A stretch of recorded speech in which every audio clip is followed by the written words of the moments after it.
छुए नाही देलू जइसे लागे भइल हानि बा। छुए नाही देलू जइसे लागे भइल हानि बा। ए बलहम जी कमर में परेशानी बा। अभी कल हुए के दर्द के निशानी बा। ए बलहम जी कमर में परेशानी बा। तो हेलो दोस्तों, आपका स्वागत है हमारे YouTube channel writer Mahesh Prajapati में। तो दोस्तों, आज हम इसी सॉन्ग पर एक ऑर्केस्ट्रा सॉन्ग लेकर आए हैं जो काफ़ी अच्छा मैटर है, डुएट मैटर है, लड़का और लड़की दोनों का मैटर है। जहां पर लड़की लिखा है लड़की का लाइन है, जहां पर लड़का लिखा है लड़के का लाइन है।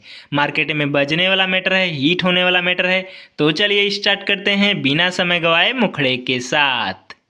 ले लह करेंसी नमरिया हो, सटे दरानी पजरिया हो। ले लह करेंसी नमरिया हो, सटे दरानी पजरिया हो। आहना कानी करेलू जैसे सटला से हानि बा। आहना कानी करेलू जैसे सटला से हानि बा। ए बाबू हो अभी धधकत मोर जवानी बा। दूर रह जानी बुझिह एक पानी बा। ए बाबू हो अभी धधकत मोर जवानी बा। दोस्तों, जिस भाई को ये फुल सॉन्ग चाहिए वो हमसे संपर्क करके इस सॉन्ग को ले सकता है। हमारा नंबर चैनल के डिस्क्रिप्शन बॉक्स में दिया हुआ है।